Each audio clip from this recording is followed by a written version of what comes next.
I got an email in from one of my clients asking this question. How do I let go of the destructive need to please others over myself? She says some examples of this. She says, when I was in high school, I secured a part in the play, and then my friends got kicked out of the play, and so I walked out with them. In going to college, I wanted to go to Stanford. My dad didn't know Stanford. He wanted me to go to MIT, so I chose MIT just to please my father.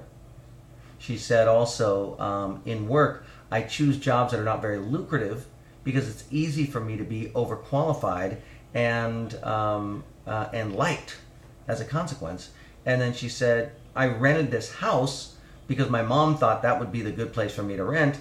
And then and not only did I not like the house really, but then on top of that, I spent my own money maintaining the house that I rented. How do I get out of this vicious cycle, Matthew? Well, it begins with what I call the game-changing formula. And that game-changing formula, the thing that will change the whole game in your life, is to start by getting awareness. When you have awareness of something, it makes you more flexible.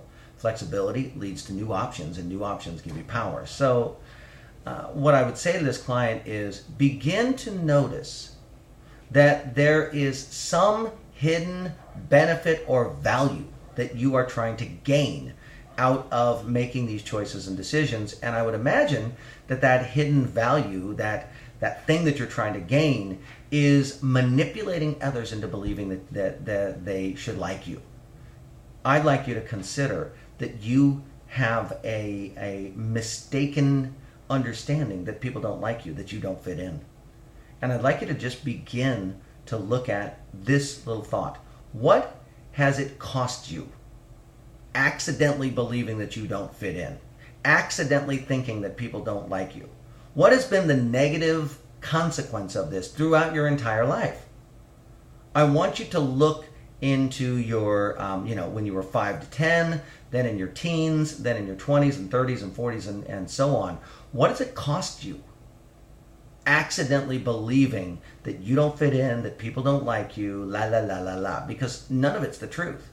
Then I'd like you to also take a look at how much it's done for you. I mean, obviously, you've gone to MIT, for example. So that was an accomplishment that you have created for yourself. I imagine that you've also gained a lot from this mistaken thought that people don't like me, I don't fit in, whatever that is. Begin to just put awareness on it. And when you do, new things will open up. You'll become flexible. And as soon as you start to get flexible, new options will arise. And those new options will literally create power for you.